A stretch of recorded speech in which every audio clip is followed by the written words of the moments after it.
Hello, everyone. Hello, comrades, activists, feminist friends. We made it.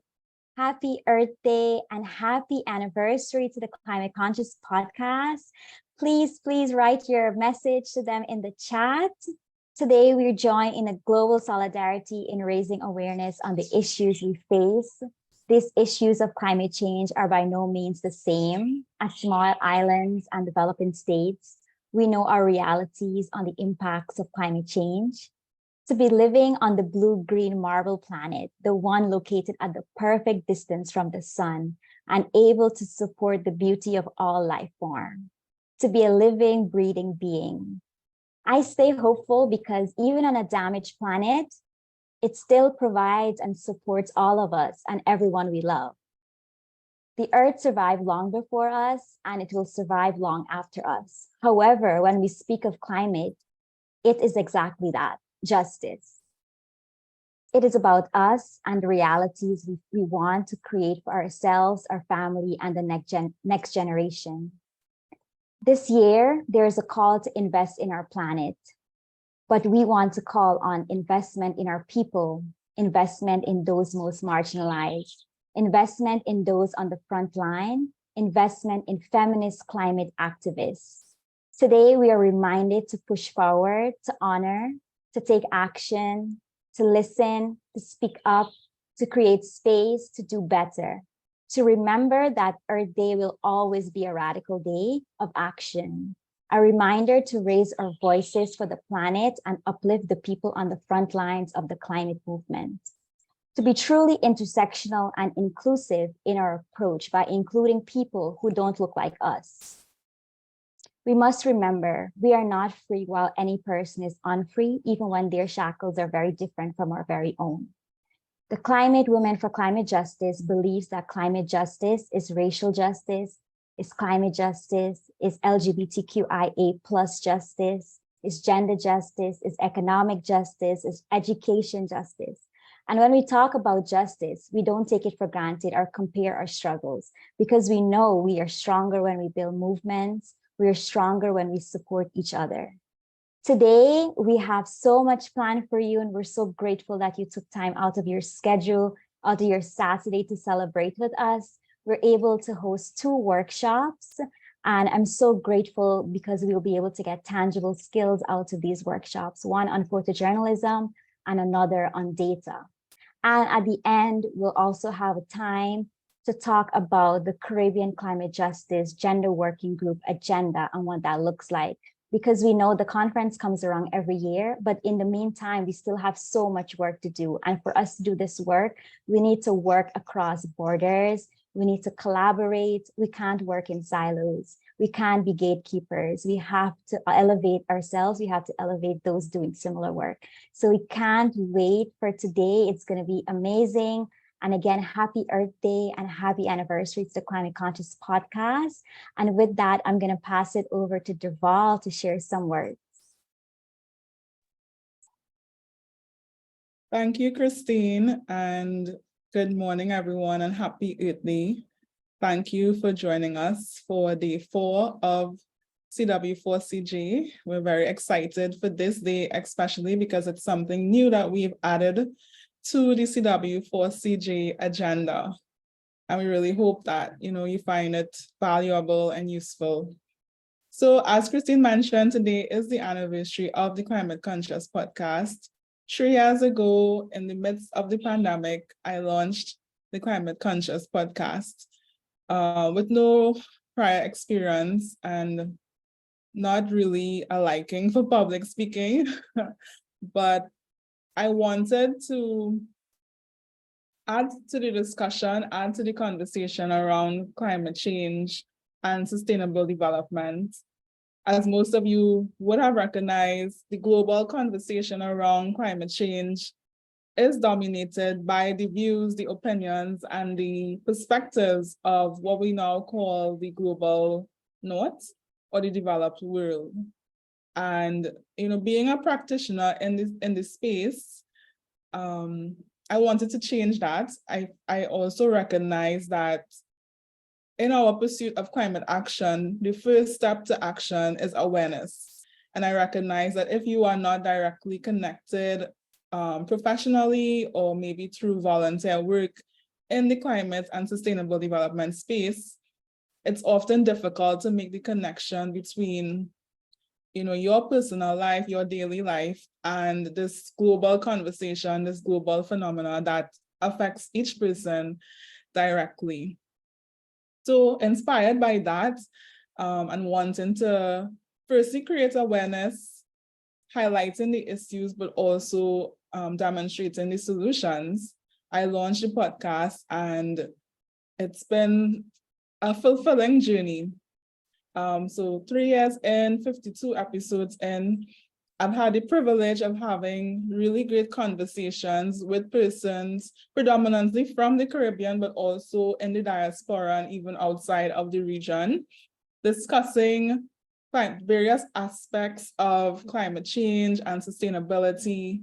As you know, it's an onion, so there are many layers to this. It's very complex, and that can also be overwhelming. So I think by taking it bite by bite, we're able to unpack the issues, understand it better. And also, I always try to emphasize solutions. I always try to end on a hopeful note, and each episode highlighting what our people are already doing, and also what we need to continue doing or start doing in the future. As Sean mentioned yesterday, sometimes it's not about doing things better, but it's about doing better things. So I see the Climate Conscious podcast as a resource to help persons to increase their knowledge and awareness around climate change, climate action. And now it has evolved into climate justice.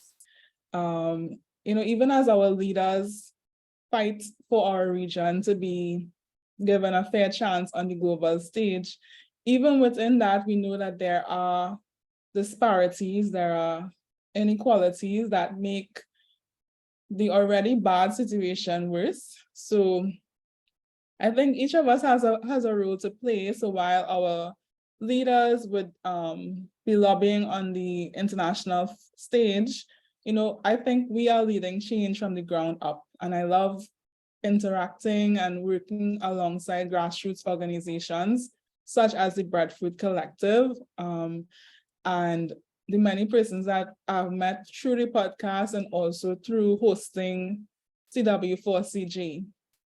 And one of the highlights of this 3 years in podcasting has been the ability to use my platform to bring attention to the work that is being done, in particular, recent series that just concluded with Canary, the Better Than Before series, which looked at how we can leverage COVID-19 recovery measures to create an inclusive and resilient Caribbean. And again, I got the opportunity to have conversations with experts from throughout the region. And of course, it's always a learning experience for me. So I'm very grateful to be here today, 3 years on, another Earth Day, celebrating different milestones, Earth Day, CW4CJ, and also the Climate Conscious podcast. And I'm excited about where we go from here. I believe it's only up from here. And as we get more people on board, we have a shared vision of a sustainable and a resilient Caribbean. So I'm very grateful to everyone who listens, who interacts on social media, who shares the podcast with their network. It's a very niche area. I think climate change as a whole can be niche, and then climate change from a Caribbean perspective is also like a sub-niche. So I really do appreciate the support in getting the word out, helping persons to discover the podcast. And I really do hope that it continues to be a valuable resource for all the listeners. So with that, I thank you, and I hope that you enjoy what we have prepared for you today. Thank you.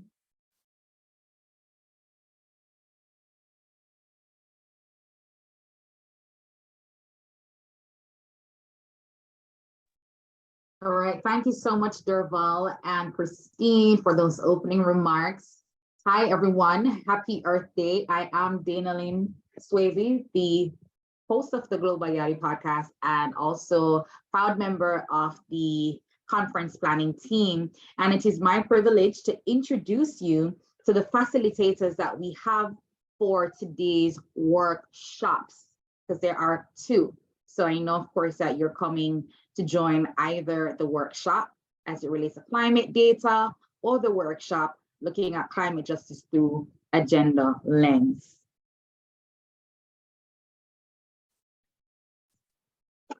All right.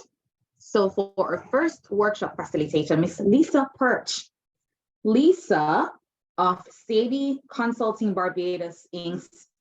Lisa is the managing director, founder, and practice manager of Sadie Consulting Barbados, with over 22 years in development and working for more than 20 years on environmental management issues. She has provided technical expertise at national, regional, and international levels, including research to inform policy and decision-making processes from a social and gender perspective. She has worked across the English-speaking Caribbean in Latin America, Brazil, Southern Africa, in Mozambique and South Africa, as well as on Swaziland, Lesotho, Zambia, Madagascar, and as well as the Asia and the Pacific and Europe and the CIS, providing advisory services to development actors and governments. She is widely published. She's an IPCC author and has a body of work about the green economy featuring the Arab states in the region and the Arab states region, not this region, and China.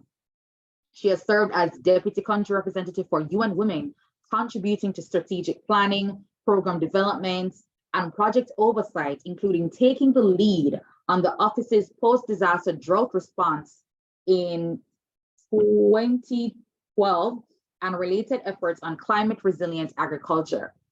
As the CEO/managing director/practice manager of Sadie Consulting, she leads the work of the practice, negotiates contracts, seeks out opportunities, and expands the company's portfolio of work and leads the head office and research teams. She's a lead trainer and is regularly invited to speak on gender and environment and gender and climate issues through the Caribbean and beyond, which is why she's here today. She's a member of the Caribbean Action Learning Group on the Green Economy, coordinated by CANARI, Advancing Women in Development, or AWID, and the Society of Gender Professionals. So that is our lead facilitator or facilitator for workshop 1. Now, I am going to proceed to our facilitator bio for our second workshop. Lydia Wanjiku Kibandi is the CEO at Lensational, a nonprofit social enterprise that empowers women to tell their stories through photography. Lydia has always been fascinated by the visual storytelling, which is what led her to join Lensational as an amateur volunteer.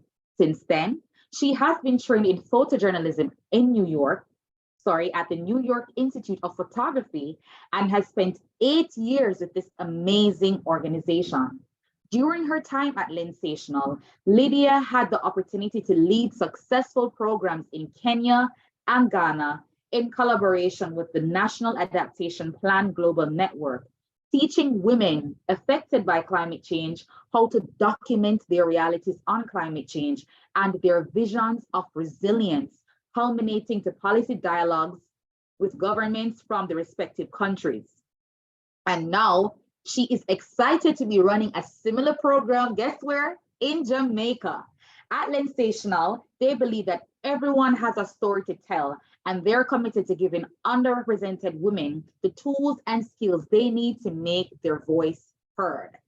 After reading both these exceptional bios, my only concern and desire is that Zoom needs to have a function that we can join breakout rooms simultaneously, because, but don't worry, the sessions will be recorded. So if you're in one workshop, you will access after this conference the recording of the other workshop.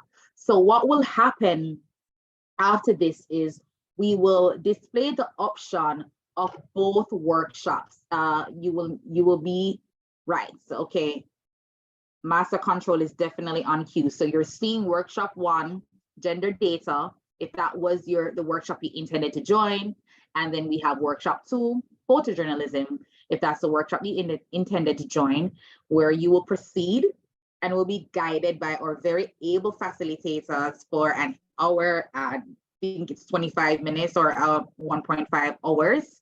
And then after the session, you will join, we will all reconvene in this main room here, where we will run the evaluation polls and of course the closing segments for the workshop. So I think, is this now the screen share the real thing? Okay. So now you can,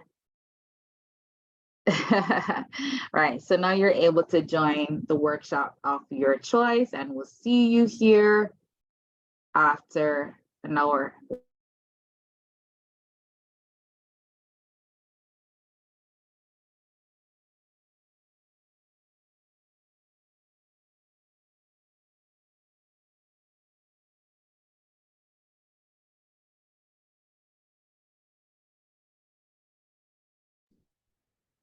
Okay, great. I can start. I can see some of your comments now.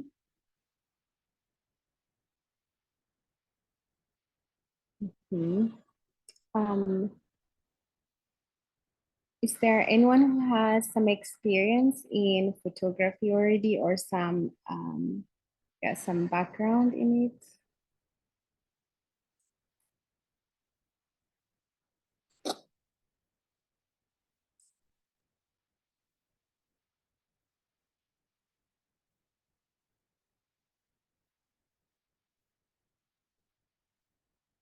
So there's a comment in the chat, comments in the chat. Yeah, from Jackie, Ayana. Yes, I can see from Jackie, she's hoping to get a sense of storytelling through photos. Ayana, I'm looking forward to learning about different methods that we can use to do gender and climate justice work. And Jackie says that she's a novice in terms of photography. So great. Well, thank you so much, guys, for engaging me. I will, well, maybe I can skip the part where Dana Lynn has done an amazing job at introducing me and what we do. So, so basically is that we equip women with the skills and tools for photography storytelling, and it's something that I feel very passionate about. So today, every picture tells a story, can't wait, Marion. Thank you, Marion. So today I'm just going to keep this a little bit brief and then make some more room for discussions and questions. And so, yes, I'll go right into it. So the first thing that I would love to do is to invite you into an activity, to do an activity with me, and feel free to unmute. I don't know, can people unmute themselves, Dana Lynn, or we only us can do that?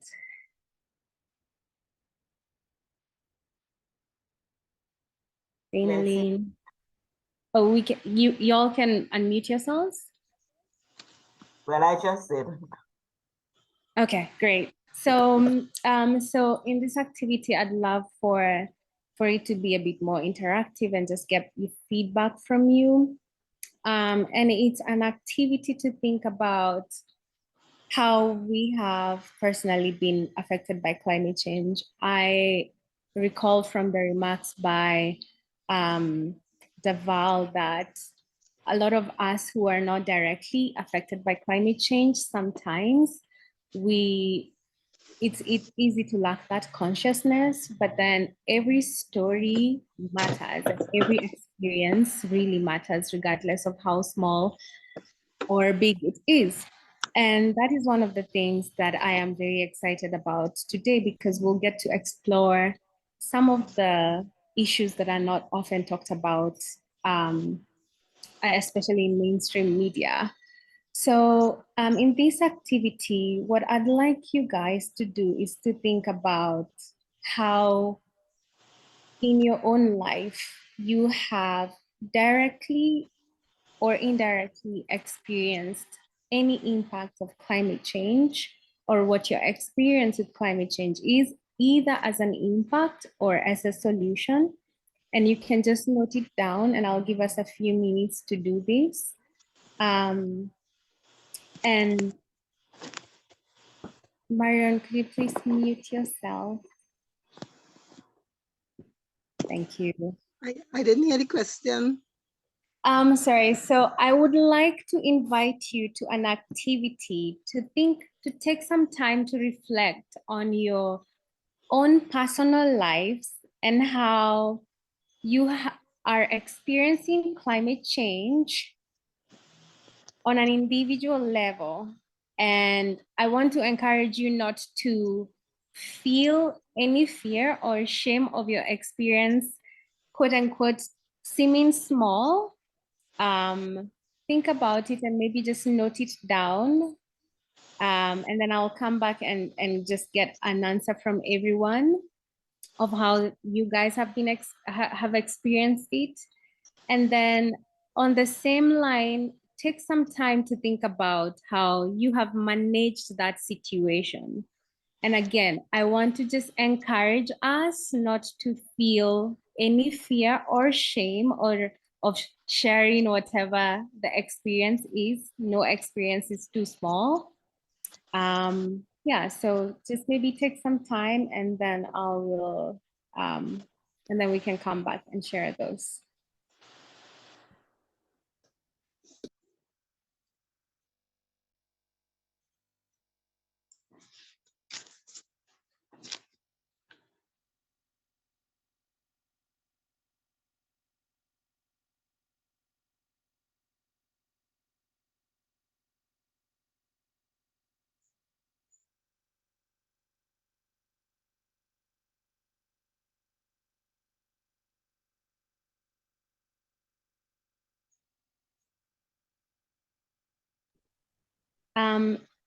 Whoever might be ready, you can just raise your hand and go ahead and share your experience.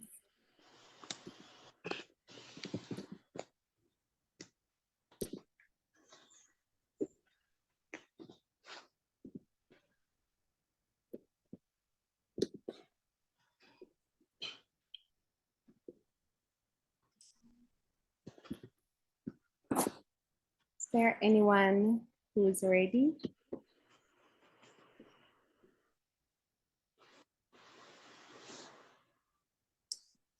Ayana, please go ahead. Hi, everyone. I was thinking a lot, being from a small island, about the ever-present fear of sea level rise. That's a major issue with climate change, and just the fact that, our islands are so vulnerable to that, and it could really be like the end of our way of life. And that can sometimes seem like a far off possibility, but there's already islands like in the Pacific and things like that that are disappearing. So that's what I was thinking about as an impact of climate change.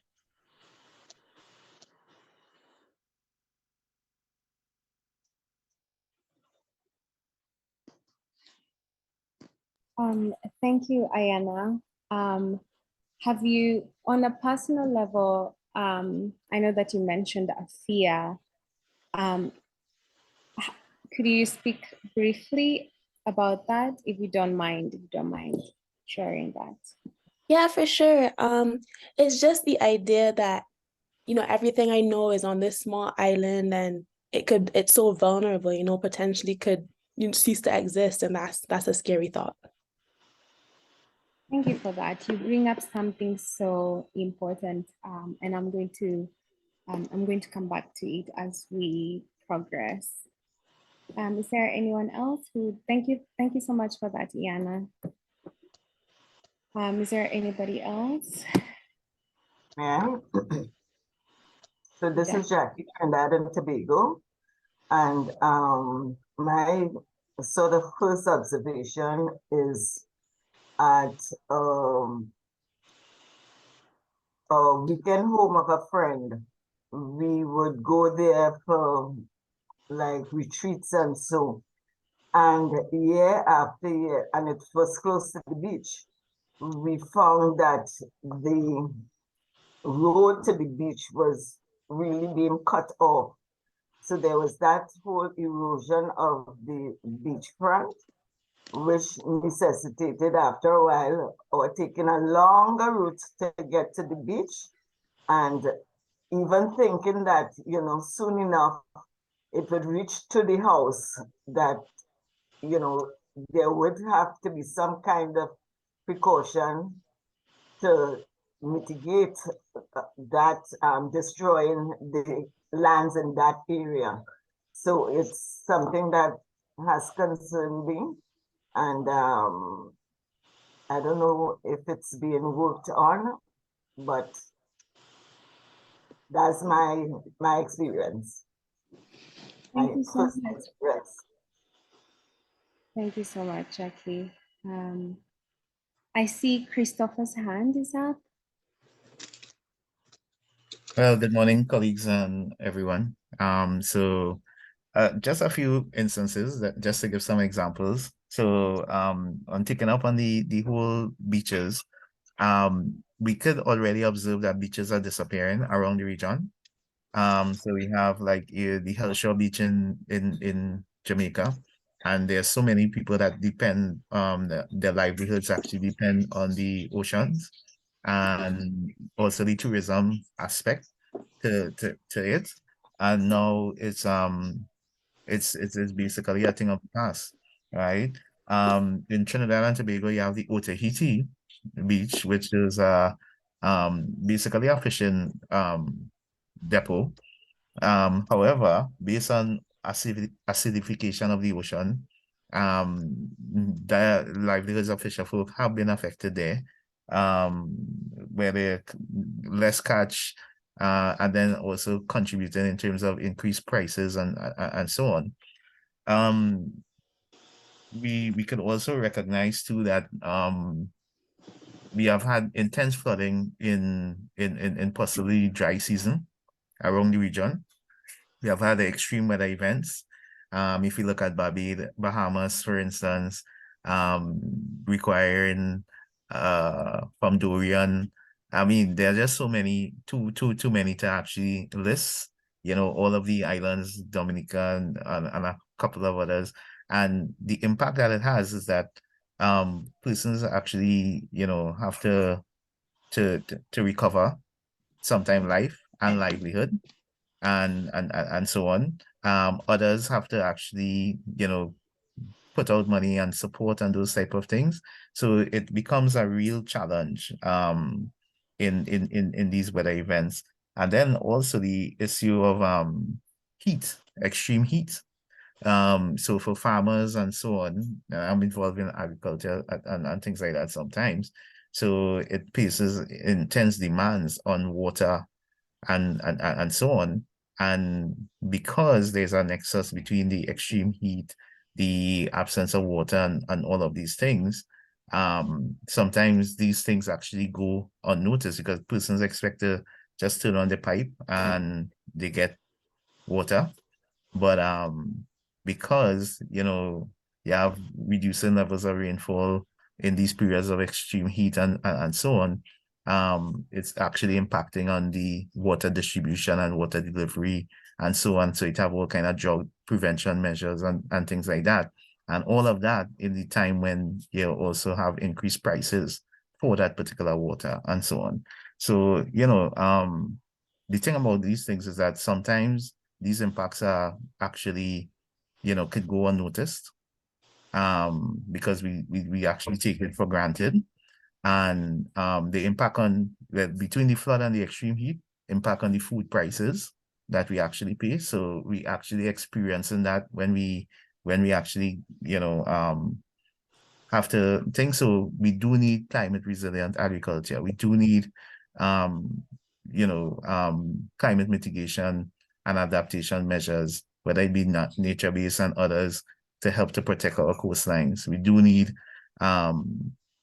equity for these communities. We do need solutions that help to reach rural communities and support them to maintain their livelihoods and so on. And this is why I think that the efforts in this conference is so important.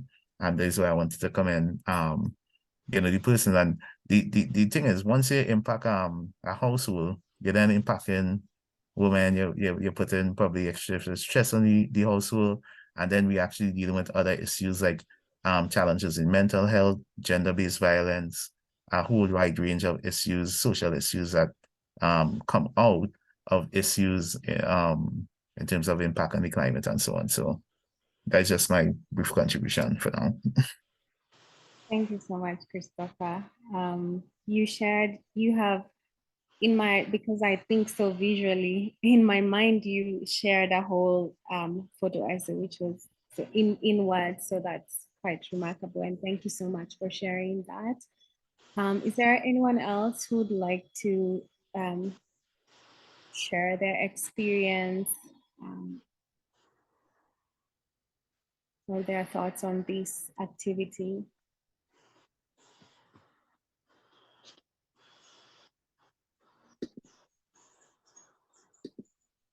All right, I am going to assume that the silence means we're good to go on. But thank you so much, Iana and Jackie and Christopher, for sharing your thoughts. The essence for this activity was to help us understand that although we are affected by climate change so differently, everyone has a story, and I feel that the way that the crisis has been taking shape is that now nobody is being spared. So regardless of our socioeconomic status, we're feeling it, whether it's when we're going to buy milk or a bag of maize flour, the prices are ridiculous. And we're starting to see how everybody is being touched by this.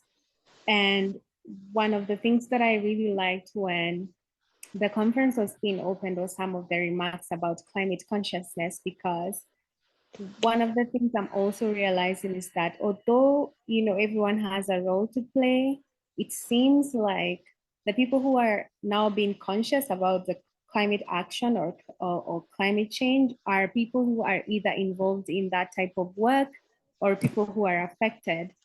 But majority of people still seem to not be quite conscious. And so, and I'm so encouraged to see the participation in this room, because people want to learn more ways to make more people a bit more conscious about climate change, and for each one of us to play a part, regardless of how small or how big. So thank you guys for that. Dana Lynn, I would like to kindly request you to help me share the PowerPoint that I had. And you can start with the slide on photography. So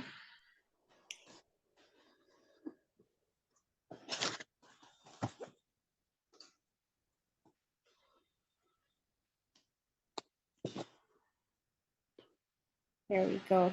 Thank you. So, what role then does photography play in, creating a more conscious society and advocating for locally led solutions, especially nature-based solutions, in causing more positive change in the environment and in the changes that we're seeing? We focus as Lensational, and also as me, Lydia, I focus on photography storytelling, which is not a type of photography, just for to be clear, but it's a way of using photography to tell a story or to convey a message. And in using photography to tell particular stories, we can evoke emotions and inspire action. I think when Iana was talking about the fear of small islands now disappearing, I could feel it. And so you can imagine, if this is put in a photograph, how much more effective it will be. And in the context of climate action, Photography plays a very crucial role in raising awareness about the impacts of climate change and the urgent need for action. And in terms of using photography to tell these types of stories, as you may know, there are so many types of photography, and majority of them are always telling a story. It could be telling a story about a product, it could be telling a story about a wedding, a function. But in the case of climate, because we are representing facts, we're not manipulating any situations, the type of photography that's recommended for this type of messaging is under a category called editorial photography. And under editorial photography, there is documentary photography, there is travel photography, there is photojournalism. And photojournalism is more focused on news or events that are happening in real time, while documentary projects can take a much longer time or can, quote unquote, be what is called timeless. So to share some of the successes I have seen in storytelling being used to evoke emotions and inspire action, I would love to share a video. And what is in this video is a policy workshop that we held in Kenya and in Ghana. And we brought together women who are affected by climate change, who had been documenting their experiences around climate change, together with government folks who are responsible for national adaptation plans. And the idea was for them to connect with citizens, because the only way that national adaptation plan processes can work is if they're connected to what citizens need and how citizens are adapting, because they're the ones who are being affected. So they know better what the right solutions are. So I'm going to just play that video for about 6 minutes, and then we shall move forward. Please, if there are any questions that come up as you watch this video, feel free to drop them on the chat box.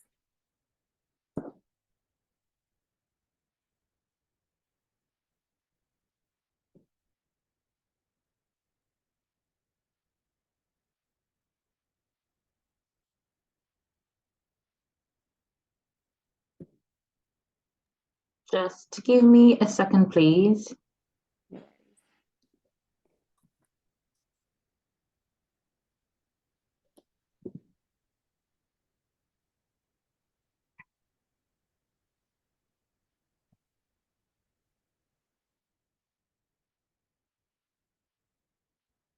Just to let you know, the audio from this video is a bit low. So I do invite you, if you're able, to really pay attention to the captions. So yes, thank you. Let me know if you can still hear it though.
Today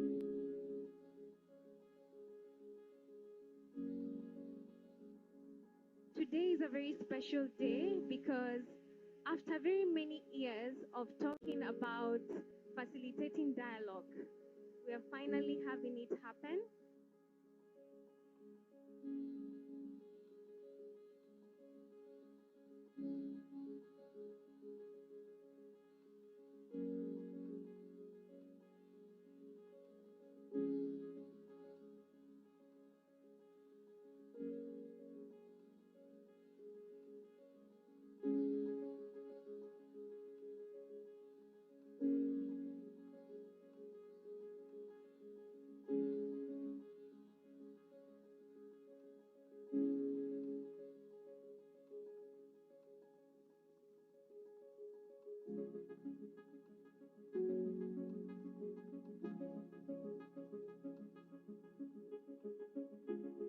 So in this photo is Prince, who walks in the traffic at the airport bus stop. In an interaction with Prince, he mentioned to me that the effect of the direct sunlight on him has been severe.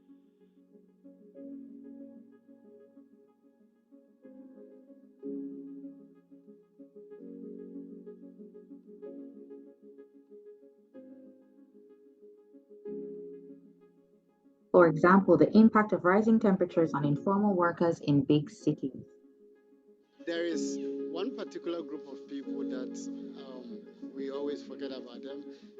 The stories about coastal zone, dry lands are very popular. Those within traffic is something that people have not actually paid attention to. They being actually exposed to sunlight and then sometimes also rains and other climate associated issues. They are also exposed to inhaling exhaust fumes. They also evoke emotions in many audience members, emotion upon discovering the extreme measures some were having to take to make ends meet. The most interesting thing is that I learned today, or I heard about it in the pictures, is the feeding of lamps with cooking oil. That was just something that I've never heard of. Others saw links with other policy areas such as gender and care work. There's so much work that the Maasai women are doing. When you look at their gender roles in their communities, I think it's so much. And as a State Department for Gender, actually we are in the process of coming up with a national policy on unpaid care work. But it was above all realizing the importance of seeing and understanding the story of those experiencing climate change. One big takeaway from this workshop is that the community member, the most vulnerable community member, has a voice in addressing climate change adaptation. And the key interest for replicating this approach to policymaking in the future. Climate change, we're talking about water, we're talking about agriculture, but here we were talking about urban issues. We were talking about agriculture within urban spaces. We were talking about new areas that maybe don't get as much attention as they need to get. And it's great that not only were those conversations happening, but that the photos that you've been taking are illuminating those conversations, and they're kind of a starting point for those conversations.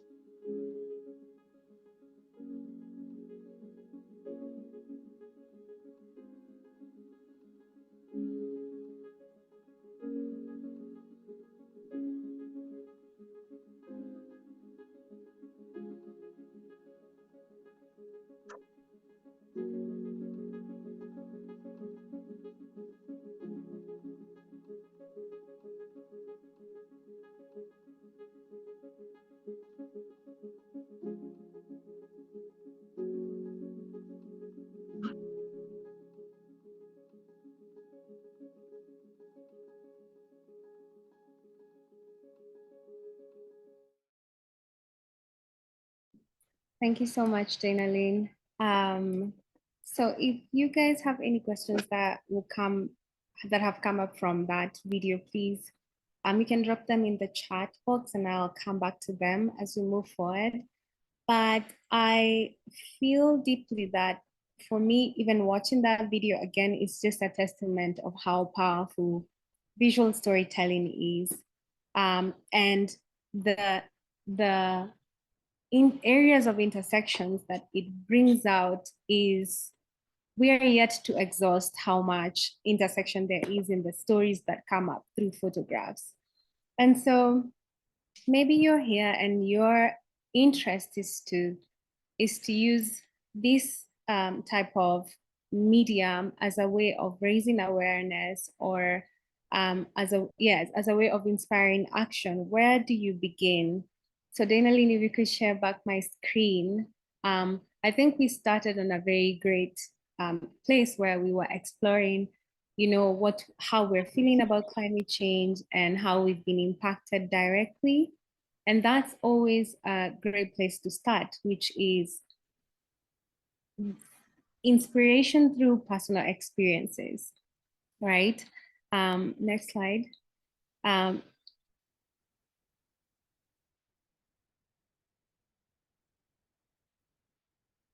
Yes, inspiration through personal experiences like the ones that we shared earlier. Next slide, please. Next one. My apologies. I'm not sure the order you're referring to.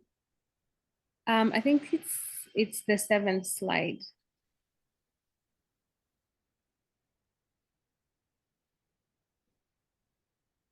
Yes, so finding inspiration for storytelling. And we've already explored some of the ways, which is our personal experiences, our personal motivations, and some of that can come up as a fear.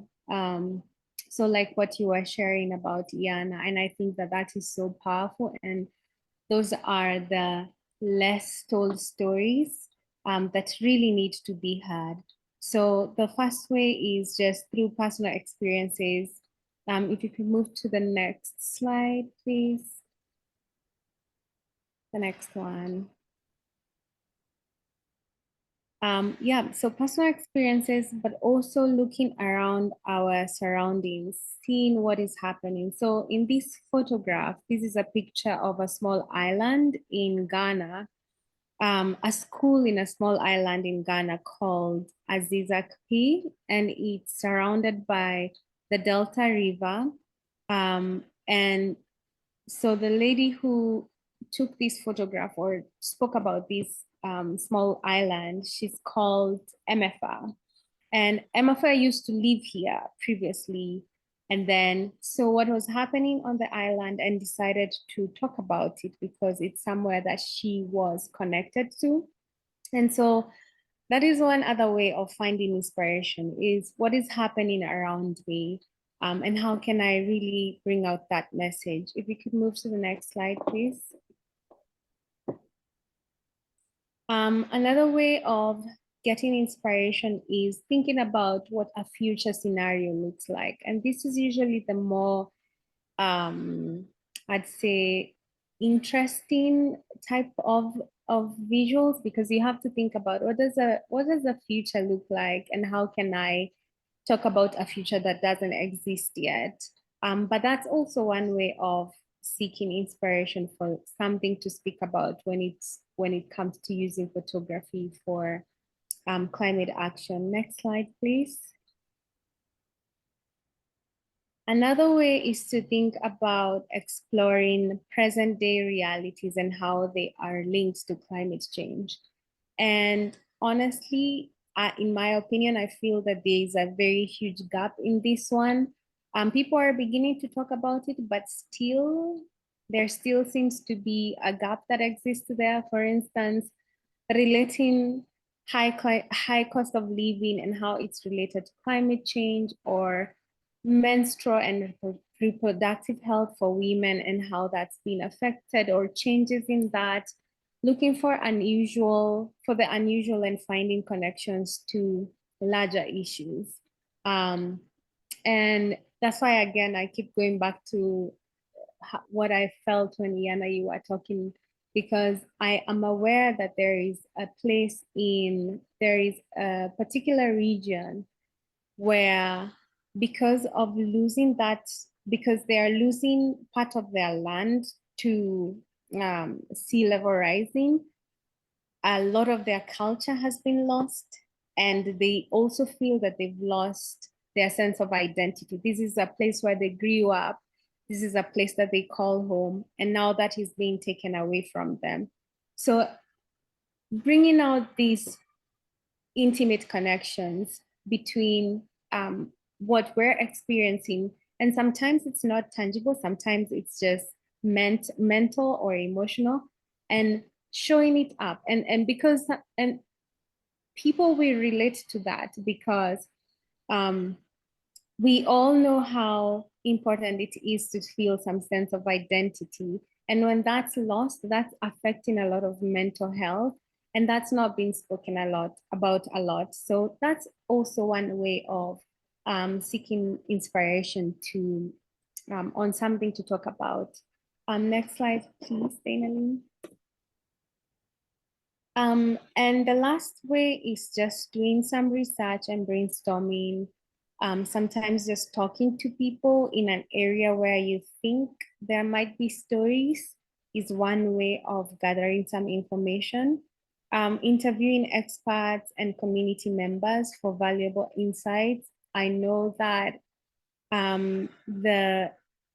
there's been a synthesis report that came up, and I didn't know how to translate that information, but I was interested in being able to capture that into a photo essay. And so what I am currently doing is I'm speaking to a climate scientist in our country to try and understand that, and then frame it in a way that is palatable, especially for people who enjoy visual storytelling. And then using brainstorming to generate a large number of ideas, and then coming down to something that is feasible. Next slide, please.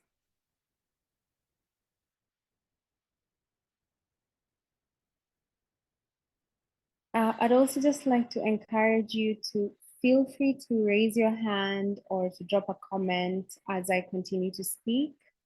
Next slide. Right. So, not that one. Previous slide.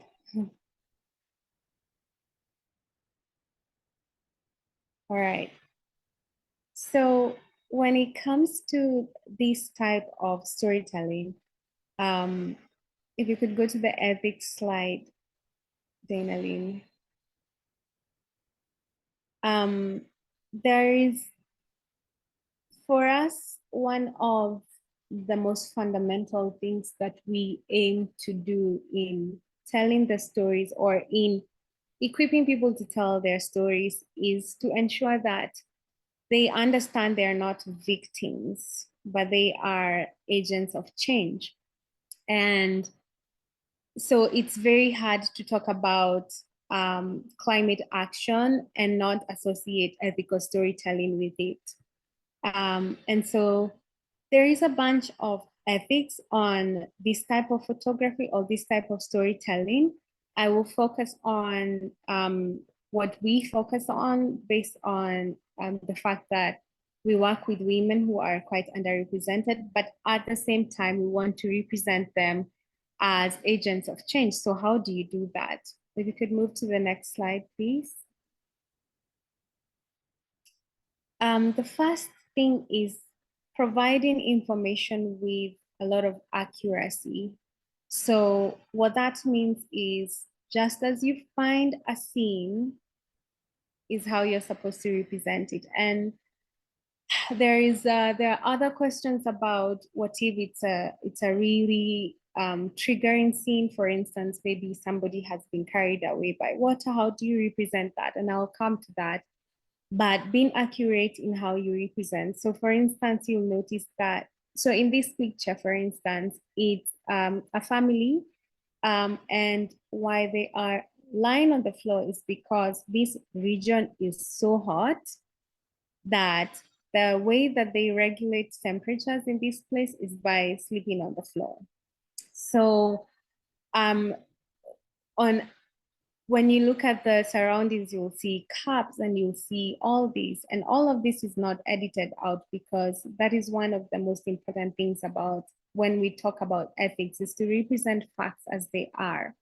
And I'll also talk about how another thing that comes up in this photograph that ensures that the photographer is not looking down on the people in the photograph. So if you can move to the next slide, please. Yes, so another important thing that I, as I've mentioned, is to ensure that everyone is represented with a lot of dignity. So when I look at this photo, it warms my heart. And because it's just such a playful and childlike photo, regardless of how the kids look like, right? And so one of the things that we factor in, especially when we're training or equipping people with skills, is how do you ensure that as much as a situation is being represented as it is, that the photographers are not, the characters or the players of the stories are not, we're not feeling sorry for them, but we're resonating with them.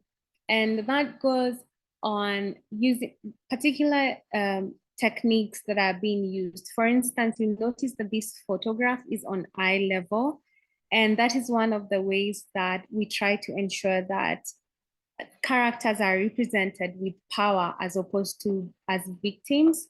So whereas if the photographer had shot this photograph like from a higher position, then we would be looking down on them. So that's one of the other things that is factored in. How do you use particular techniques to make sure that the characters within a stories are agents of change and not victims? We could move to the next slide, please. And then, of course, there is integrity and manipulation. So what we mean by this is that it's possible to find a scenario. It's possible to have an already existing idea of what a photograph should look like. And when the frame or what is presented to us in a particular scene doesn't look like that, some people may be tempted to manipulate that by maybe asking the characters to arrange themselves in a particular way or to do particular things. And that's not allowed within this type of storytelling. So not paying sources or subjects or rewarding them for information or participation, avoiding any kind of manipulation that misleads the viewers into something that is not actually not happening. So that's another ethic that's important. Next slide, please. And then, of course, there is professionalism, which is not to accept gifts for people who might be seeking coverage, and not sabotaging the efforts of other storytellers that you might be working with, and ensuring the highest standards of behavior at all interactions. One other thing that we always encourage our storytellers is to make sure that they're not being obstructive. And what that means is, if I am shooting at somebody's home, they need to feel like I'm not there and their lives need to move on while I am photographing whatever is happening. And that, of course, is built through creating a relationship and making sure that whoever is involved in the story feels safe enough that you are in the scene, but not a part of the scene and not distracting.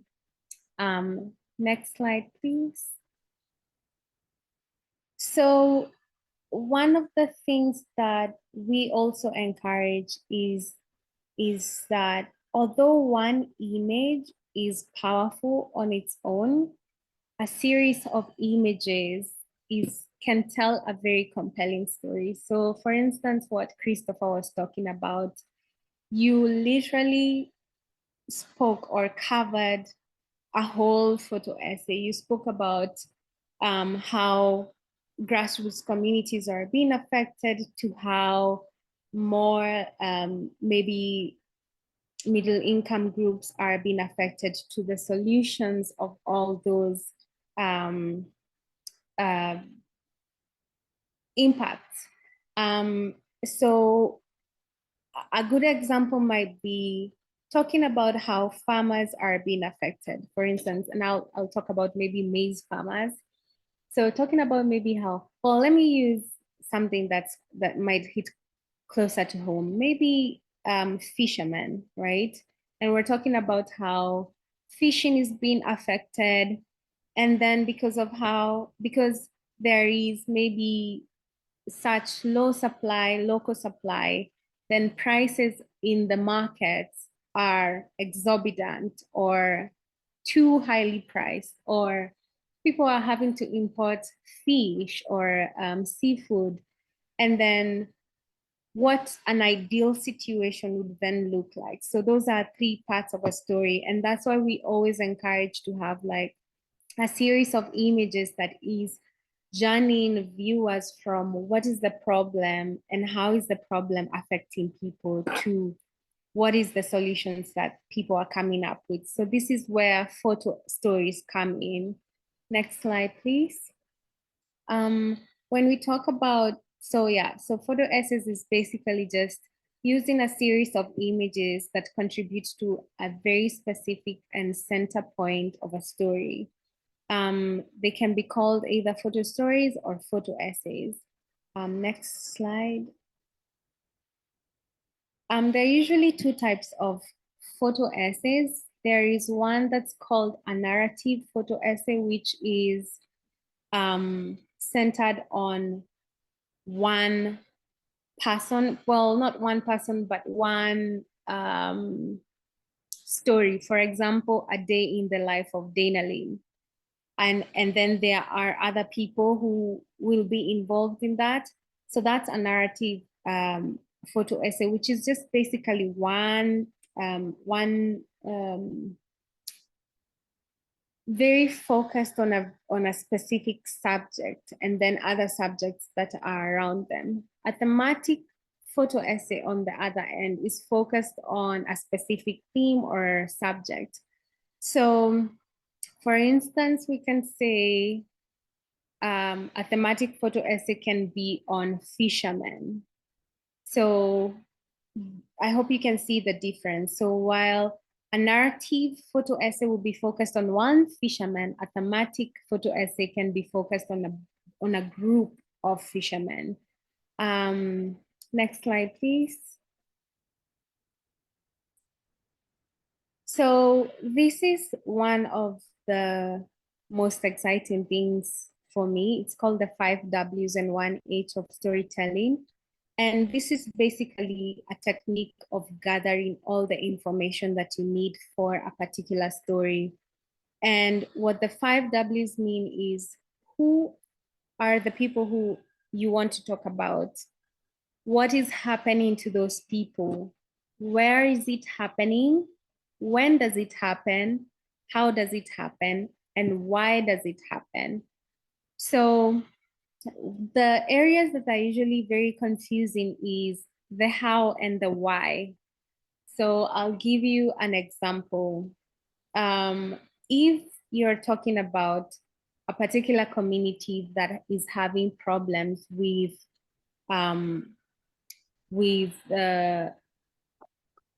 water, with getting tap water. So the problem here is that they are lacking water. So that is the what that is happening. The how is that maybe there's rationing in that particular region, and so they only get to access water at a particular time. And then the why is the water being rationed? Why is there not enough water? So that is how to differentiate the how and the why. But these 6 questions always serve to provide a full version of events. And what usually ends up happening is that in the process of answering these questions, you realize how many other underlying issues are there, and hence the areas of intersections that exist. So for instance, it could be that a duo of a mom and a daughter have to walk to a particular place to get water, and then in the process they are exposed to particular risks because of particular risks of being there alone or being simply women. So answering these questions really helps you to have a very wholesome picture of whatever you want to speak about. Now, there is a whole section of how do you create a photograph? Like how do you arrange your characters or your elements to tell a particular story? How do you show relationships between people and a place? And all of this require training on composition techniques, which is a whole section that would require a whole day. And so for now, that's all that we're gonna cover. I would like to invite you guys to ask any questions now that you might have. And I am happy to share additional resources after this on how to create a photograph to tell a story. But I hope that you have enjoyed this.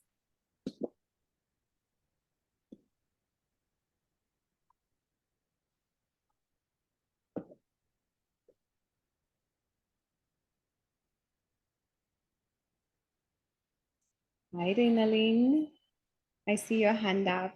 Yes, so I am also listening as a student here because in my professional capacity, I am a development communication specialist, and some of the roles that I have had working with several climate change projects, I am, as the people or beneficiaries or stakeholders refer me, the girl with the camera. So I am an amateur photographer because I don't really know about the technical aspects, but certainly through my work, it's about capturing the angles and the frames, and there are certain things that you mentioned that that I picked up on, which I'm very grateful. I thought that this was really a very good presentation. I think it's in respect to preserving the integrity of the photographic content. So I really wanted you to explore a little bit more about what, in terms of, by way of concrete examples. And I'm going to share a scenario, and of course you can give me the guidance. So sometimes I might be out in the field, and for me it's about wanting to capture action photos. So it's, there might be, like even last week, sometimes there might be farmers who are doing some work and they just stopped working, and I actually wanted, to say, hey, can I get a shot of you like actually planting here? Would that be an example, or are you referring to other cases where you want to capture the setting as is? So in terms of so even in a similar situation, it's important to maintain the integrity of that situation. And one way that you could navigate a similar situation in the future is, so you're working with farmers, is just maybe making sure that they are aware that you're there and you are looking to just document what they're doing. So they're not going to stop what they're doing. They will continue to do what they're doing, and they are aware that you are there to document that. And there is something I mentioned about creating that relationship. So whether it's getting there a bit early and just having conversation with them, and then backing off and just watching them do whatever they are doing, and then being able to document that allows you to get for a more authentic photograph. So for instance, and this is why it's so important not to set up the stage or to stage people. So if, for example, I ask a farmer, hey, I want to take a picture of you, there is a possibility they might start smiling because they know there is a camera that's pointed at me and it's taking a photograph of me.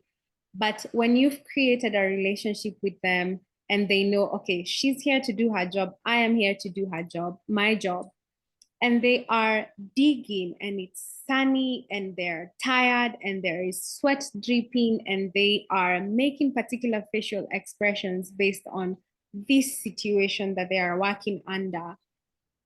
If they are if they are working without thinking, okay, a photograph of mine is being taken, you are likely to capture those facials and that experience that they are having in that particular moment in a more authentic way.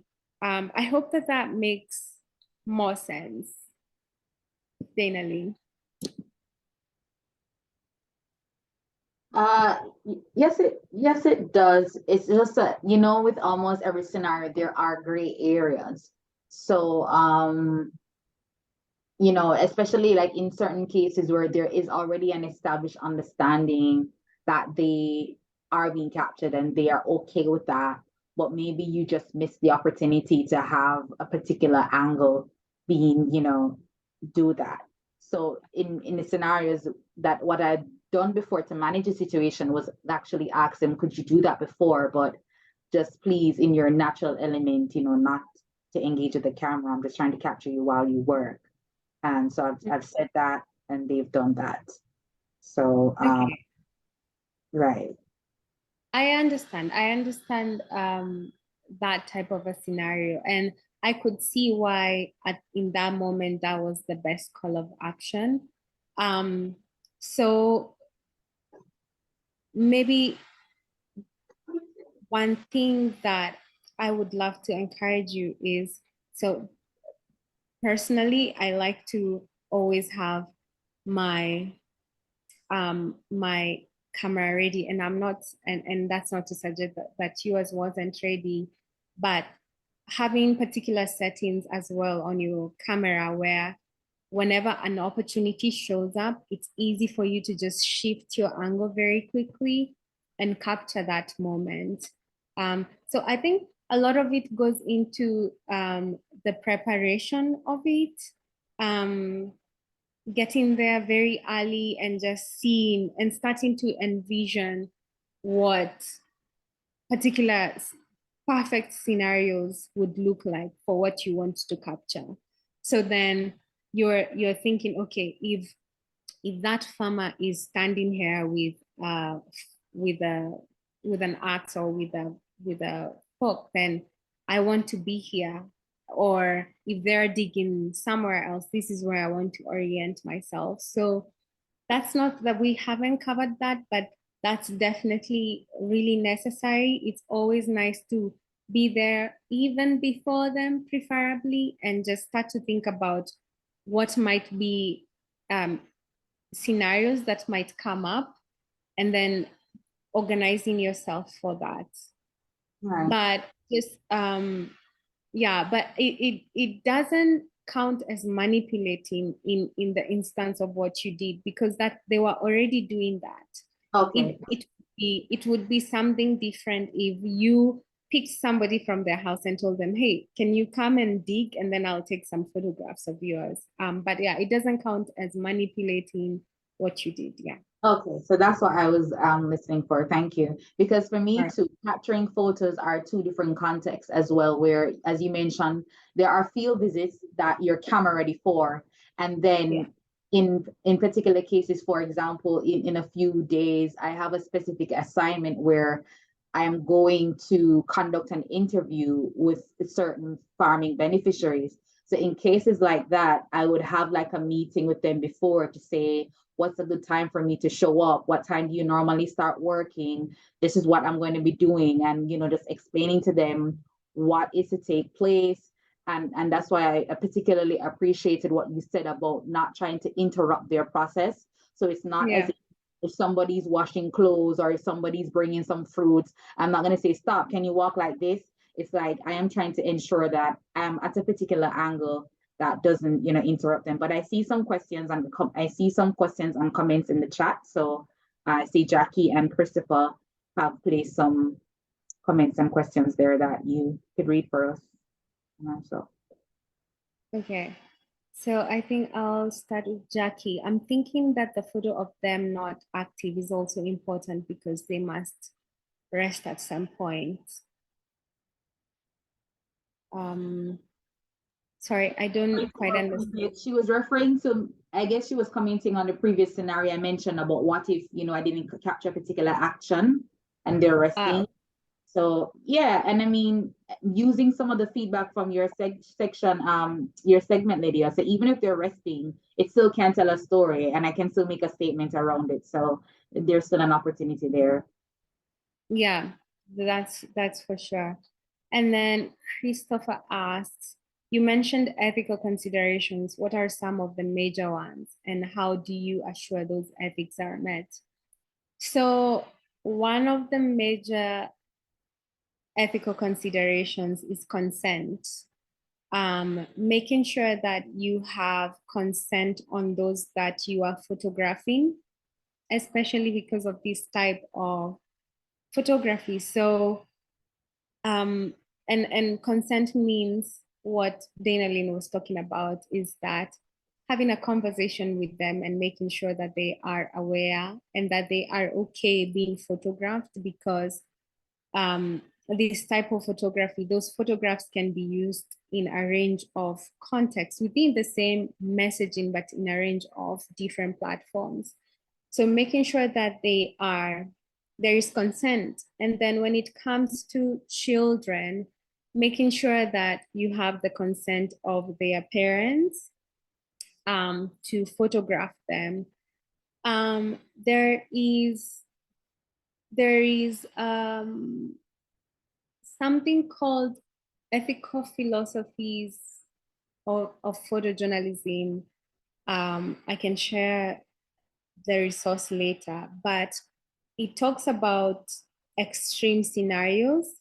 So for instance, it encourages photographers to think about scenarios of photographing, say, a very triggering situation, and what the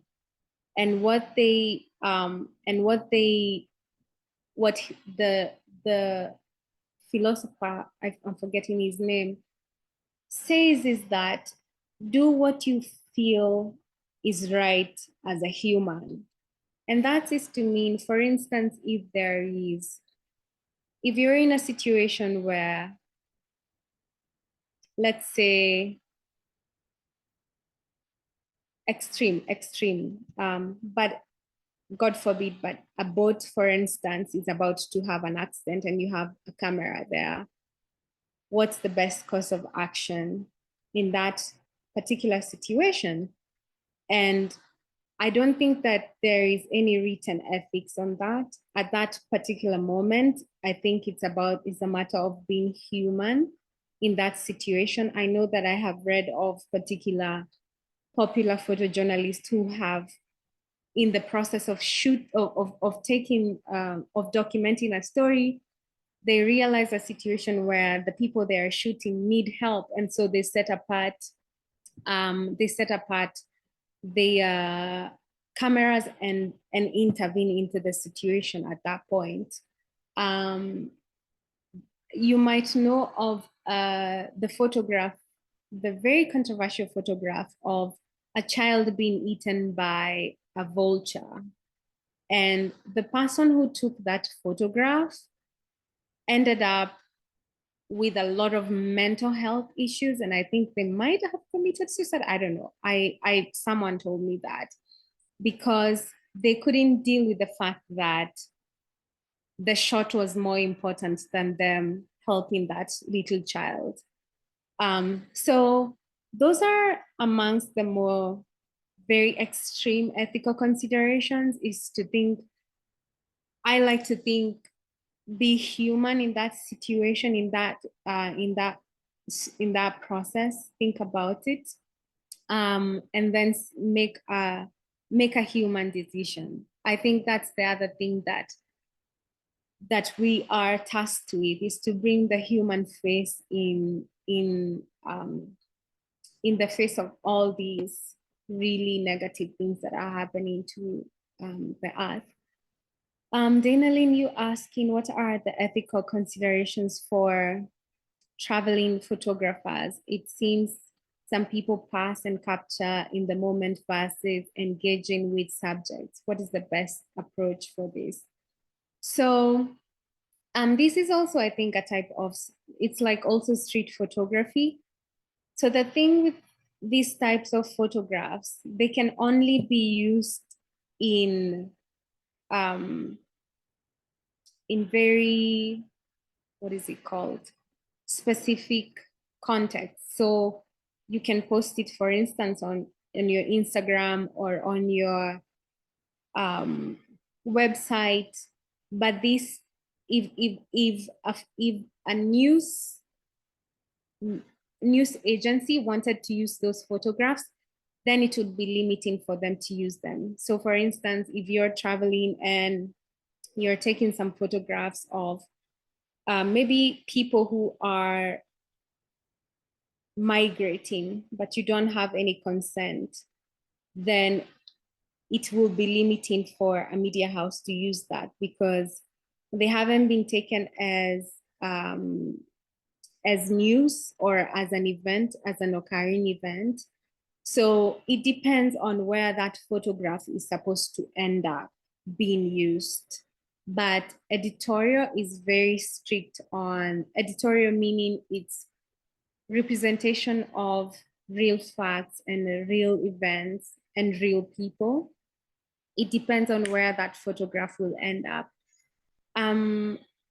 Another way is if you are shooting people without asking their permission, for instance, again, traveling, then it's important to indicate that you do not know that person. So acknowledging that an unidentified woman moving from one place to another helps the reader know that that photograph was taken without that person being asked.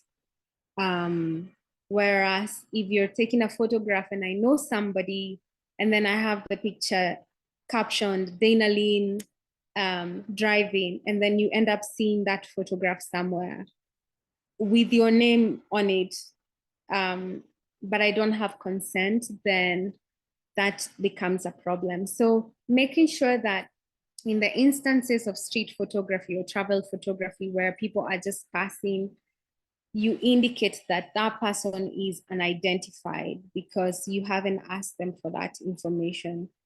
And I know that depending on where that photograph ends up, a lot of people will have particularly limitations on whether that photograph can be used or can't be used in terms, and that's for documentary photography. So for photojournalism, these photographs are used because they are, if an event is news. So if, for instance, I'll give you an example. So we have, in my country, we've been having protests every Monday and Thursday by the opposition party. And there has been tension between police officers and young men. And so people are photographing those. So because that is news, people can photograph that without needing to ask the person who is being photographed because they are reporting a particular incident. The same with sports, you can apply the same ethical consideration, the same with a peaceful protest, maybe for climate action. That's the same. So I'll stop there.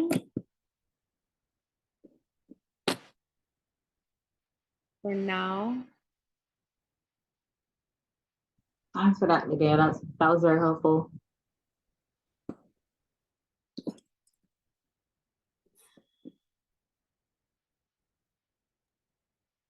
Okay, so do we have any other questions? Let's explore. I don't want to be the only person on the floor, but I mean, I'm really interested in this segment, you know, and I see Ayana has a question. So over to you, Ayana.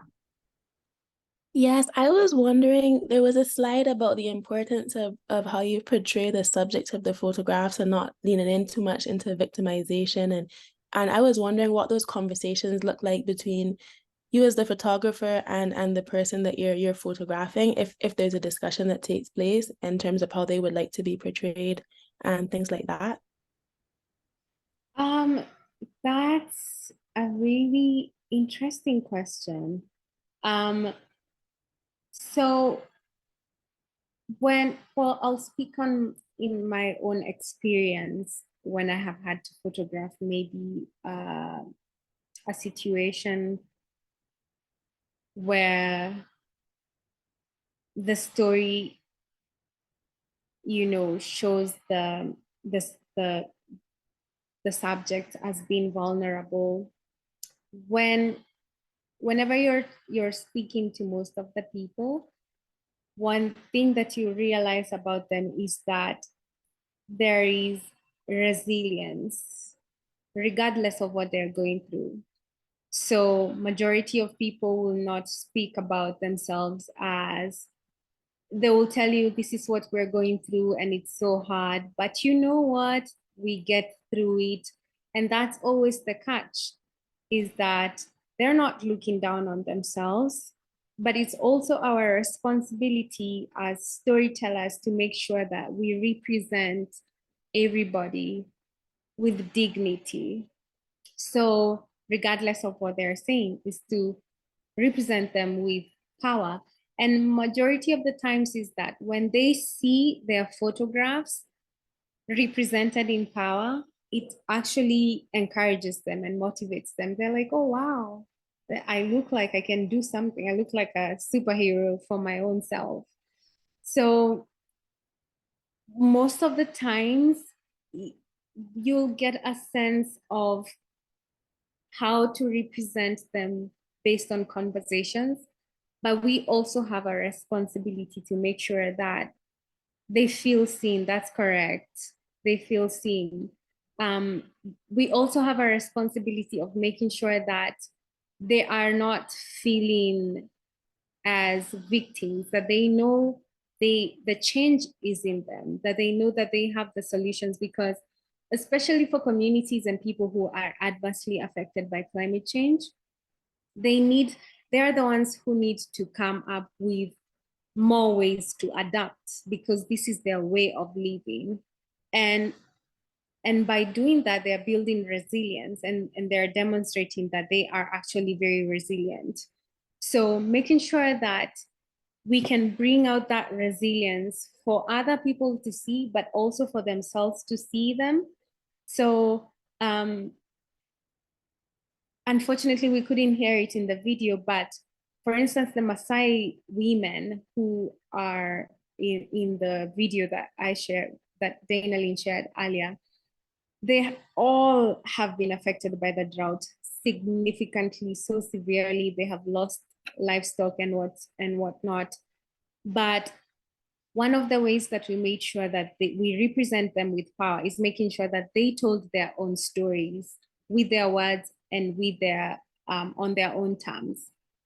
And just seeing how they felt holding the microphones makes you realize why it's important to show these people as agents of change as opposed to victims, that they themselves also need that reflection, and to make sure that other people don't look down on them, but realize that they are peers as well, that they can work with to find solutions. Marion, I see your hand is up. Sorry, Ayana, did I answer your question? Yes, thank you so much. Okay, you're welcome. Marion, your hand is up before I read the comment on Dana Lynn. Yes.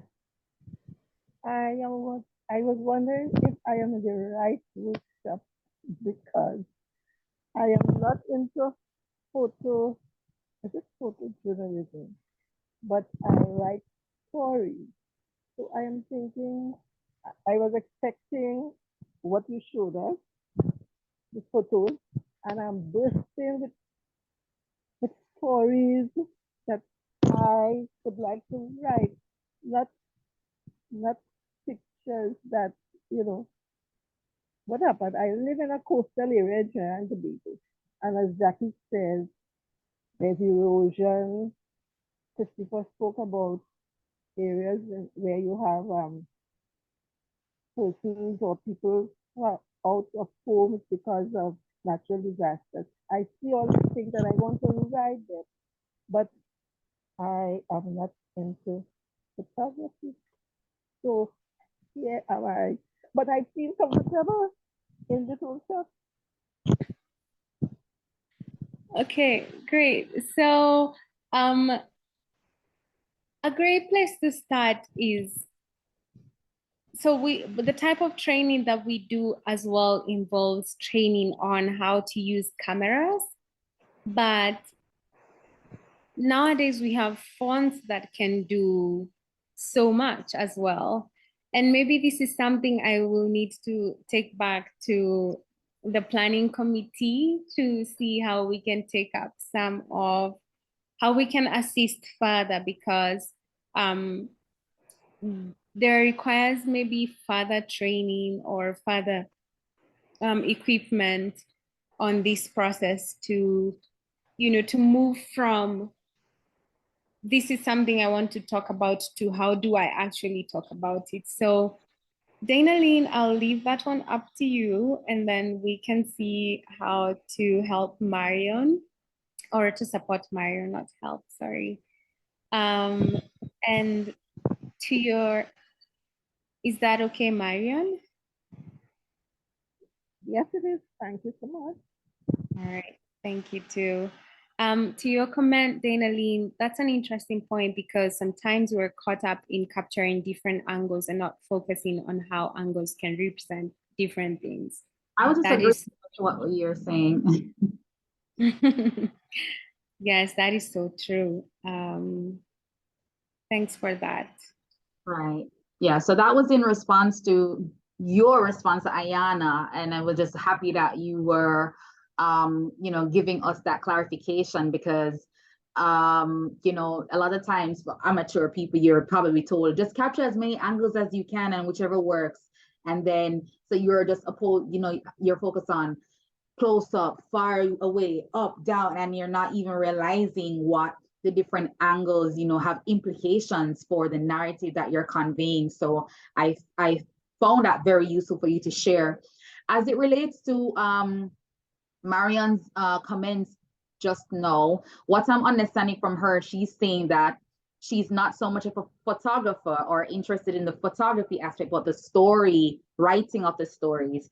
And I'm very happy that Marion made that contribution, because I think there's a place for us. And I was still excited for this workshop, because even though we're emphasizing on putting power in women's hands through the camera, I still even think that in writing a story, photography complements that.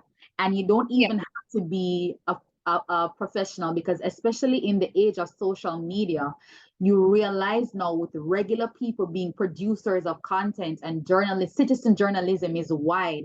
So sometimes a lot of viral photos, a lot of photos that have very strong messages in terms of political and geopolitical issues and representation are now captured by regular people. If you think about climate change issues, the droughts and certain extreme disasters, and a particular a journalist is no longer in place to take that picture. You think about the Black Lives Matter movement, or any other social justice movement, sometimes it's no longer the professional person who captures these photos and put it out in the internet for us to have that discourse. So I heard Marion speaking about coastal issues, you know, the coastal issues in her community. So even for you, your phone, you know, you go down in Port of Spain or wherever you are in Trinidad, and if you're referring to a particular area that has been impacted, you can just go up to whatever street and capture, you know, this building has been damaged by, you know, whatever. So there's a way, even if you tell the story, because I think we have to give balance. You have the persons who can capture the pictures that stand alone, or how they craft the pictures that, you know, create a powerful narrative in itself. But then you have the persons, the pen, the power of the pen, or, you know, the internet pen, that is also able to craft a story. So even from time immemorial, when you're a powerful writer, sometimes the picture does help. When we were kids, you hate reading books that have no pictures, and even the important articles, they still have a photo that connects and centers the story. So I'm very happy that Marian mentioned. So even if you are focused on the words, it's just maybe thinking about how can I include a story? So even if photojournalism isn't your thing, it's just really asking, do I have a picture or a photo that represents what I'm speaking about? Lydia, I heard you made a comment or reference about, what about in a case where somebody may have been washed away? So maybe I'd love to hear you speak more. I don't know if it's called object journalism. I'm just making this up. So I just thought in that moment when you share that example, sometimes somebody might go to a house and capture a pair of slippers that the person who was washed away owned, or something that they owned, or the yard where they lived, or the activity that they used to do. And you could say, no, even though this is a little bit more of a somber thing, but no longer will Jane be able to do whatever, since and then so somebody like Marion could craft a story around that. And maybe we could even think about working as a partnership, So Marian might know somebody who's better at taking pictures, even if you have a friend who she takes a better party pictures. So maybe let's use her party taking skills to take a regular photo. So it's not a professional photographer. So so even if you have one person focusing on the written aspect, if that's your strength, and then you have somebody else focusing on the other aspect. Over to you, Lydia. I don't know if that helps. No, actually, it's like you were reading my thoughts, because I was going to say the same thing. It's like working with somebody pairing up with somebody who then can take the photographs, because for instance, in media, that's how a lot of photojournalists work, is that they have an editor who tells them, hey, I have a particular story and I would like for you to document it. So the one person has the story, which is in writing, one other person comes up with the photographs. And you spoke about that, photographing something like sleepers that are left behind. And I recall that somebody did that during one of the policy workshops that we did. So the people had moved out, and then their house was like submerged in water, and there were like these tiny sleepers like that were floating, and they had to put frames on the sides of the wall of their house. And those photographs, a lot of people are very impacted by those types of photographs. So there is a place for that. And just to also, one other thing that I should not close this session without mentioning is making sure that we represent both genders in roles that are not stereotypes, right? So women taking up activities that would otherwise not be, a woman's job.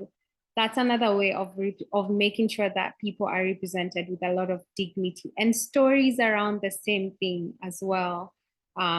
So when they're leading, for instance, a protest or a project to build more resilience, making sure that they are represented the same way is very important. That's all from me, and thank you so much. This has been so engaging and so refreshing for me as well. I really like these types of sessions because they take me back to our curriculum to think about how to improve. Thank you, Francis. How to improve and how to do better. So thank you so much for engaging me and being interactive in this session. Thank you, Lydia. So we have like 4 minutes to go. I don't want to put people on the spot, but I want to say it's a small class. So I noticed that we haven't heard from some people, and I understand if you're comfortable sharing in the comments or muting your mic, turning on your camera, whatever is your preference. Hi, Claire. I know Francis just said great job, but I just wanted to find out if you had any other additional comments or questions. I haven't heard from Sherry, Claire, Francis, in terms of anything specific that you wanted to touch on or comment on in general. Just giving you the moment before we go back to the main room.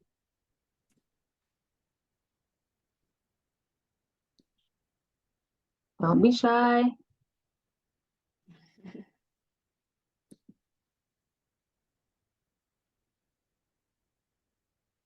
All right. Okay. Understood, Francis.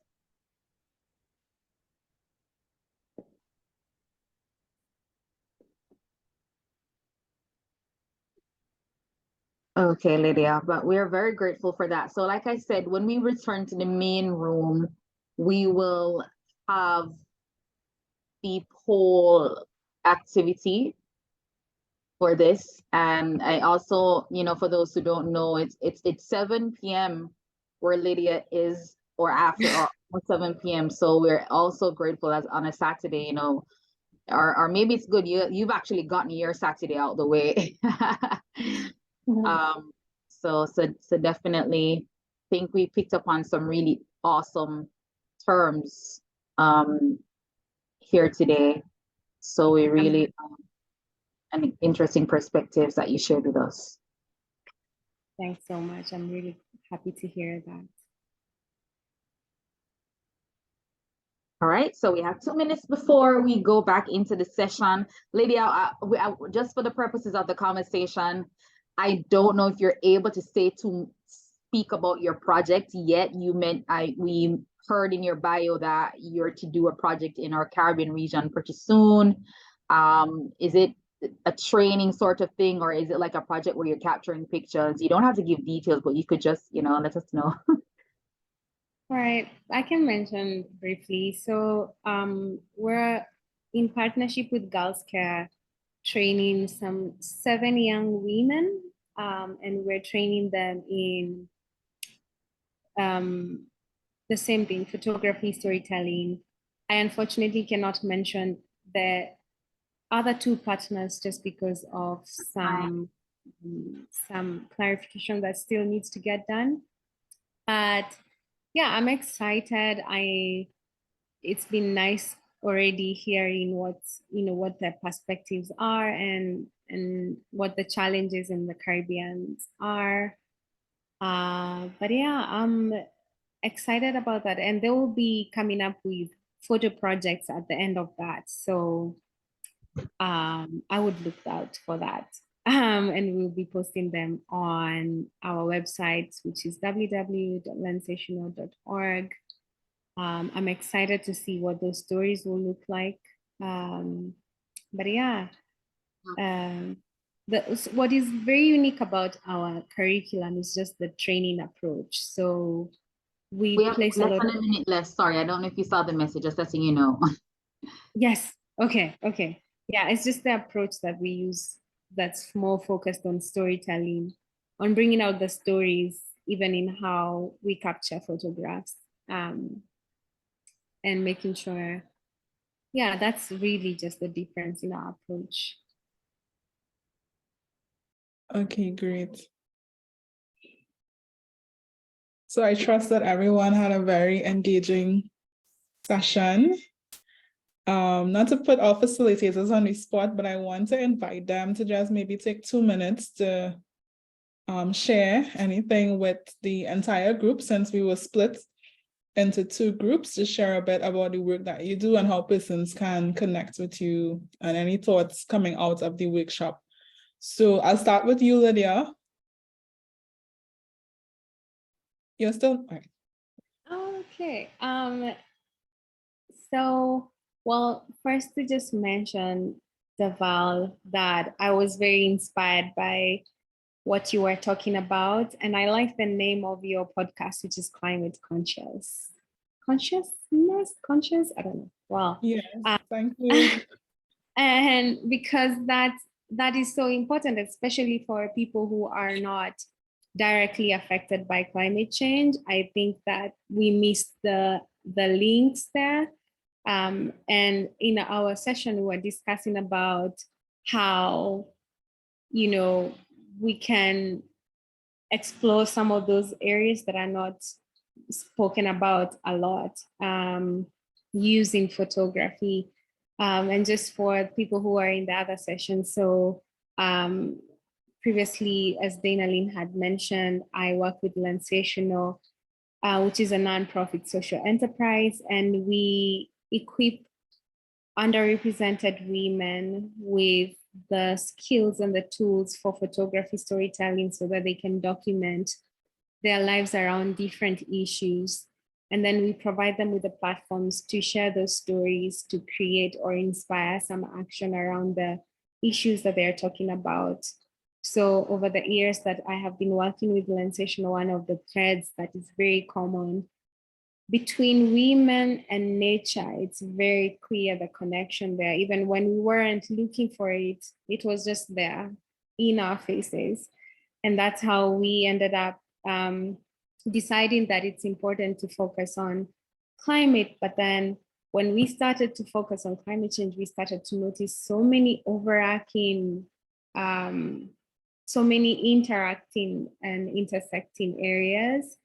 And so we played a video in my session where there was a gender professional who was speaking about, the gendered roles and how, and just bringing out the fact that also, climate justice works towards gender justice as well. So yes, those are some of the highlights from my session, but also a very interactive group of people. There are so many questions, and also a lot of which were helping me to gain feedback for my own work. So that was really exciting. And in terms of connecting with me, so you can connect with us guys on LinkedIn, Twitter, and IG. On IG, it's Lensational.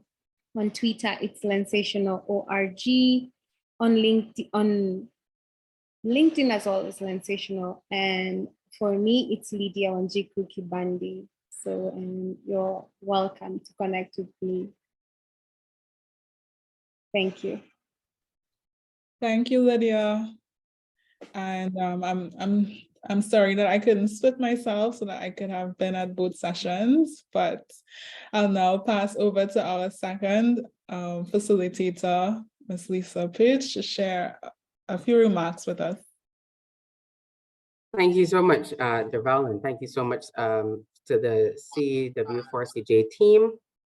We had a good session, I think never enough time, but we had a rich discussion on data and how we could use existing data that we can create ourselves, and also how we could create new data and new information that would support gender and climate justice, as well as the advocacy around that.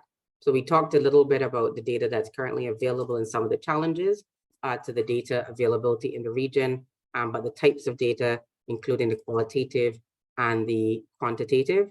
We also spent a little bit more time looking at ways that you can add and get the kind of data information that helps with looking at nexus issues like gender and climate, or even more complex ones like gender, climate, conflict, and displacement, which we went through ourselves last year. We talked a little bit about stakeholder engagement, which is an important element for generating qualitative data. We looked at some questions that are going to be key if you're really looking at the issue of gender and climate. We had a discussion around those questions, nuances to those questions, and additional ones. We looked at the ways in which you could also source additional kind of data sets that could inform our understanding of what's happening on climate and human vulnerability. We had a Jamboard looking at, some of the advocacy points that are coming out from what we're discussing that we'll share back with the group. And we also shared, very briefly, existing projects and indices that I think would help those who are looking for data on gender and climate, and also some sources that we've identified based on the work that we've done. And some of it's in the region, actually. So we highlighted the fact that the Engender project which is about enabling gender responsive disaster, environmental, and climate resilience in the region, have generated some important points. We talked about how to engage and ensure that we are doing participatory data collection and data generation and data use, and really looked at the fact that trust, for example, is very key in terms of getting the data that you need to be able to answer some of the key questions about people's lived experiences. And we talked about making sure that we have sound approaches for engaging,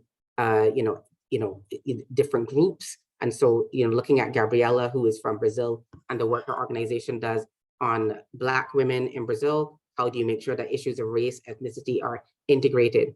How do you make sure that we look at persons with disabilities in this region, not just in terms of doing things for them, but also in terms of working with them and them leading the charge on what their needs are, being heard and being supported, and having access to resources to respond to both gender and climate. And so that's just a brief review of some of the things we touched on. It was quite, our interactive elements worked, and we got some really good feedback also in the chat as we discussed and went along. And I've left them with an exercise that they can take on their own or with their teams, and hopefully chart a path to go forward with their existing plans, or perhaps to create new ones. Thank you so much, Lisa, and thank you, Lydia.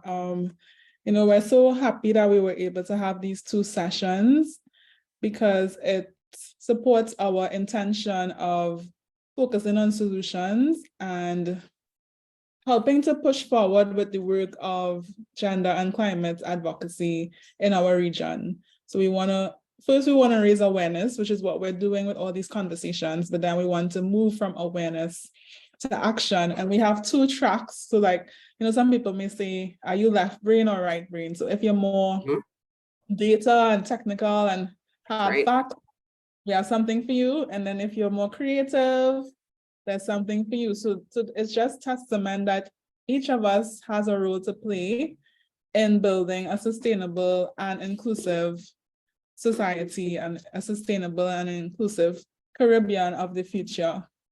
So we are about to break, but before we do that, I want to invite the participants to just share with us using this Menti pool. I have dropped the link in the chat to just share with us what you learned. What is your takeaway from the session that you participated in?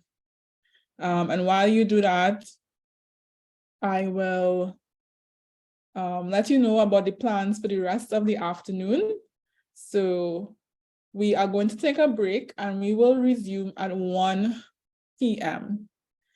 And I hope you all rejoin us and even bring a friend along. This afternoon, we will be going through the collective advocacy agenda coming out of the Caribbean Climate Justice Alliance, right? So as I mentioned, we want to get into action, and it's about collaborative action. So we do have some ideas about the things that we would want to do in the region to improve climate and gender justice. So we want to discuss that. We want to hear from you. We want your involvement. We want your commitment to moving things forward. So that session will take place from 1 p.m. So I invite everyone to take this time to refresh yourselves and then come back, set an alarm on your phone, come back at 1 p.m. where we have a discussion on the proposed Caribbean climate justice agenda working group and the collective advocacy agenda that we hope to move forward. And then after that, we would close the formal part of CW4CJ, noting that we do have a solidarity circle tomorrow afternoon at 3 p.m. AST. Right, so the room will remain open if persons want to stick around and do some networking, use the chat or unmute or put on your cameras, So the room remains open, but we would resume our formal program at 1 p.m. AST. So have you all had an opportunity to fill out the word cloud? Let me see. Yeah, so, and I'll just share my screen to show what persons have said so far. Are you seeing my screen now? Yes, we are. Cover up my face and look alive and well. Yeah. So yeah, I'll give you all a few minutes to get camera ready, but in the meantime, these are some of the responses from prisons.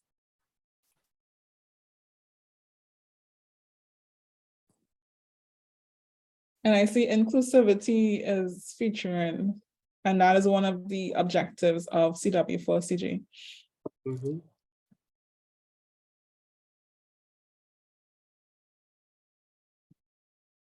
All right, so we can remove spotlights. So you can put on your cameras and we will do a group selfie, a groupie. Giving everybody, yeah, giving you all a minute to get your cameras on.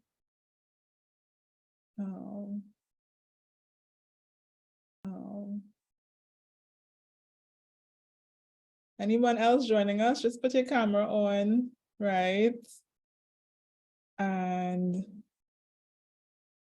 get ready. Say cheese. Let's know. Make sure. Anybody else going once, going twice? Jackie, not camera ready. That's okay. So Ready? okay, so get ready for the picture. No.